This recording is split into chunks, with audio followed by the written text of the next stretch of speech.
আসসালামু আলাইকুম প্রিয় দর্শক, চাইতায় আপনাদের সকলকে আমন্ত্রণ জানাচ্ছি। আলোচনার বিষয় হচ্ছে প্রফেসর ডক্টর মোহাম্মদ ইউনূস। আলোচনার বিষয় হচ্ছে প্রধানমন্ত্রী শেখ হাসিনা। আলোচনার বিষয় হচ্ছে প্রফেসর ডক্টর মোহাম্মদ ইউনূসের প্রতারণা। আলোচনার বিষয় হচ্ছে প্রফেসর ডক্টর মোহাম্মদ ইউনূসের সর্বশেষ জাতির উদ্দেশ্যে ভাষণ। ঠিক আছে, কতগুলো বলবো, কি বলবো? প্রথমে হচ্ছে যে ডক্টর ইউনূস কেন শেখ হাসিনার উপর ক্ষিপ্ত? ডক্টর ইউনূস কেন, কি কারণে সারা পৃথিবীর অর্থাৎ বিশ্ব নেতাদেরকে সংঘবদ্ধ করে পত্রিকায় বিজ্ঞাপন দিয়ে শেখ হাসিনার বিরুদ্ধে খেপিয়ে তুলেছেন?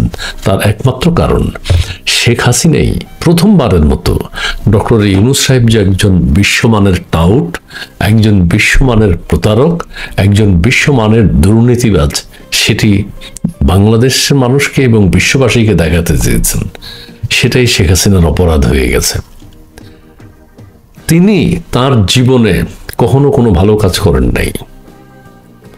আজকে এই পর্যন্ত 87-88 বছর বয়সে আপনারা দেখতে পাচ্ছেন লুট পাট, টাকা পাচার, সমস্ত কিছুর জন্য ডক্টর ইউনূস সাহেব দায়ী। তিনি করছেন।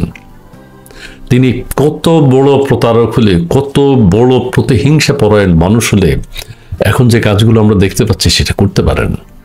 বাংলাদেশকে তিনি দিয়ে দিচ্ছেন। এখন কে বলছে? ওই যে সিপিবির সাবেক সভাপতি মুজাহিদুল ইসলাম সেলিম, তিনি অনেকদিন পরে হইলে একটা কথা বলেছেন যে চট্টগ্রাম বন্দর, ডক্টর ইউনূস প্রতারক। ডক্টর ইউনূস সাহেব চট্টগ্রাম বন্দর টন্দর সব দিয়ে দিচ্ছেন। আরো একজন কে যেন বললো, একজনের লয়ার এসএটিভিতে বলছেন যে উনি একজন প্রতারক, উনি একজন চোর, বাটপার। টেলিনর ওনাকে নোবেল প্রাইজটা কিনে দিয়েছে। আপনারা কি লরিয়েট বলেন? আসলে লরিয়েট নাম। আচ্ছা, কাদের সিদ্দিক সাহেব এখন বললেন শেখ হাসিনা দূরদর্শী নেত্রী। শেখ হাসিনা অনেক আগে বুঝেছেন যে who is doctor Yunus. Doctor Yunus সাহেব কি, কেন,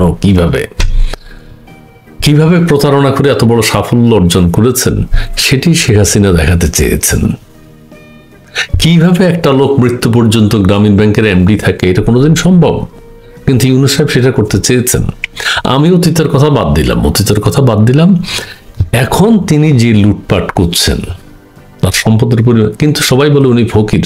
উনি নিজেও বলে উনি ফকির, ওনার গাড়ি বাড়ি ঘর বাড়ি কিছুই নেই। শেখ হাসিনার বিরুদ্ধে আমরা একবার মামলা করতে চেয়েছিলাম যে আপনার আশ্রয়ন প্রকল্পে ডক্টর ইউনূস সাহেবকে 2টা রুমের একটা ঘর দিলে তো আজকে দেশের এই অবস্থাটা হতো না।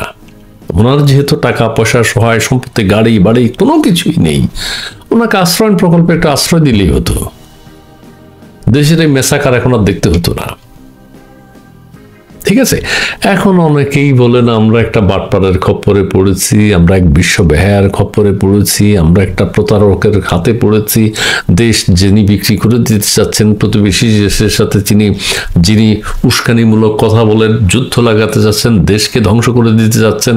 আজকে আমরা আমাদের পার্বত্য চট্টগ্রাম নিয়ে চিন্তিত, আজকে আমরা করিডোর নিয়ে চিন্তিত, আজকে আমরা বন্দর নিয়ে বন্দর নিয়ে চিন্তা না, এটা দিয়ে দিয়েছে, এটা নিয়ে এখন আমরা নিশ্চিন্ত, যেটা দেয়া হয়ে গেছে।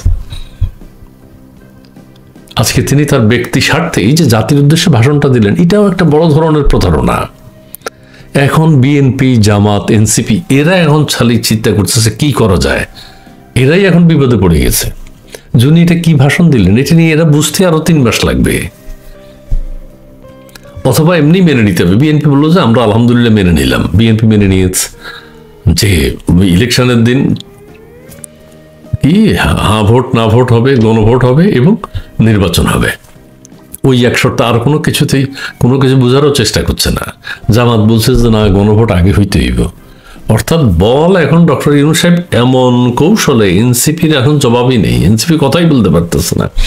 এনসিপি বলছে যে রাষ্ট্রপতি যদি সাইন করে জুলাই সনদের কোনো কাগজপত্রে, তাহলে তারা জলে ডুবে, পানিতে ডুবে মারা যাবে, আত্মহত্যা করবে। তারাও বিপদে, বিএনপিও বিপদে, জামাতে বিপদে, আর কোনো দল তো নাই। এখন সবাই ইউনূস সাহেবকে হুজুর হুজুর বলতে হবে, স্যার বলতে হবে। স্যার আপনি যদি নির্বাচন দেন, আপনি যদি নির্বাচন দিয়ে দেন, কিন্তু ইউনূস সাহেবের অন্তরে ওগুলো নাই। উনি নির্বাচন কোন দিন হবে এটাও জাতির উদ্দেশ্যে ভাষণে বলে নাই।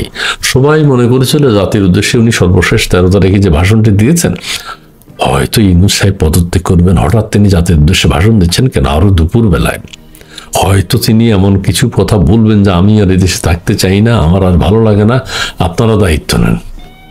হয়তো তিনি নাটকীয় কোনো পরিবর্তনের কথা বলবেন, হয়তো কি জানি কি বলে ফেলেন, কিন্তু কিছুই তো বলেন নাই। বন্দরটা যে দিয়ে দিবেন সেটা তিনি ক্লিয়ার করলেন। কাজেই এই ধরনের একজন, কি বলবো, এটাকে বিশেষণ তো আর আমার কাছে নাই, এই ধরনের একটা অথর্ব, ধাপ্পাবাজ, চাঁদাবাজ, লুটেরা, জঘন্য ব্যক্তি, হিংসুক, প্রতিহিংসা পরায়ণ, আর কি বলা যায়, যত বিশ্ব বাটপার, বিশ্ব টাউট, বিশ্ব প্রতারক, আন্তর্জাতিক মানের বাটপার আমাদের দেশের ক্ষমতায় এখন বসে আছে, তিনি হচ্ছেন প্রফেসর ডক্টর মোহাম্মদ ইউনূস। তার কাছ থেকে দেশের মানুষের পক্ষে ভালো কোনো কাজ, একটা কাজ তিনি করেন নাই, করবেনও না, এটা তার চর্চাই নেই, এটা নাই। প্রত্যেকটা জায়গায় তার প্রতারণা। এখন অনেককে আবার তিনি অ্যাম্বাসেডর বানাতে চাচ্ছেন, কারণ আছে, প্রত্যেকটার আলাদা আলাদা কারণ আছে। এবার প্রতিটি জিনিস নিজের আত্মীয় স্বজনকে প্রতিটা পদে, গুরুত্বপূর্ণ পদে বসিয়ে দিয়েছে, যত আত্মীয় স্বজন আছে। তার গ্রামীণ ব্যাংকের এমডি কথা বলতে পারে না, সাবেক এমডি, তাকে স্বাস্থ্যমন্ত্রী বানিয়ে দিয়েছে, স্বাস্থ্য উপদেষ্টা। ঠিক আছে, তো স্বজন প্রীতি, তার আত্মীয় স্বজন, ভাই বেরাদর, চাচা, ভাতিজা, নাতি, পুতি, সবাই কিন্তু ক্ষমতায়। তার ছেলে মেয়েকে, এটাও তো কেউ জানে না, এটাও তো একটা বড় ধরনের প্রতারণা। তার ওয়াইফ কই, এটাও কেউ জানে না, এটা কি ধরনের প্রতারণা? এটাও একটা বড় ধরনের প্রতারণা, ক্রাইম। তার ওয়াইফ কি আছেন না নাই, নাকি মারা গেছেন, নাকি দাফন করে ফেলছে গোপনে, নাকি অসুস্থ আছেন, সেটাও তো কেউ জানে না। তো একজন প্রতারক হলে এগুলো সম্ভব, মনে রাখবেন। কিন্তু আমরা লামিয়া মোর্শেদকে দেখি, ঠিক আছে, তার অরিজিনাল স্ত্রী কয়জন সেটাও মানুষ জানে, সবকিছু নিয়ে একটা বিভ্রান্তি। কাজে এটা থেকেও তো একটা স্পষ্ট ধারণা পাওয়া যায় আসলে তিনি কি, তিনি হিন্দু না মুসলিম, এটাও তো কেউ জানে না। হিন্দু মুসলিম যাই হোক, উনি বলতে পারেন খ্রিস্টান না বৌদ্ধ, ইহুদি না কি, সেটা নিয়ে আমাদের কোনো ইয়ে নেই, কিন্তু স্পেসিফিক করবেন তো আপনি কি জিনিস, এটাও কেউ জানে না। তো যাই হোক, ইউনূস সাহেবকে আরো দেখতে হবে। দেখেন, শেখ হাসিনার সবচেয়ে বড় অপরাধ হইল ডক্টর ইউনূসকে তিনি বাংলাদেশের মানুষের কাছে তার মুখোশ উন্মোচন করতে চেয়েছেন, বিশ্ববাসীর কাছে তাকে তার প্রতারণার কথা জানাতে চেয়েছেন। কিন্তু এই প্রতারক আবার বিশ্ববাসীকে ভুল বুঝিয়ে যে তার বিরুদ্ধে দেশে ষড়যন্ত্র হচ্ছে, বাংলাদেশে বুঝিয়ে শেখ হাসিনার বিরুদ্ধে, সরকারের বিরুদ্ধে নানান চক্রান্ত করেছেন, যা তিনি বলেন ম্যাটিকুলাসলি ডিজাইন, একদিনে হয়নি, এটা দীর্ঘ ধারাবাহিকতার একটা অংশ। শেখ হাসিনার বিরুদ্ধে আন্দোলন করা, ঠিক আছে, তো রিসেট বাটন পুশ, এগুলো তিনি বলেন, কথাগুলো সব সত্য।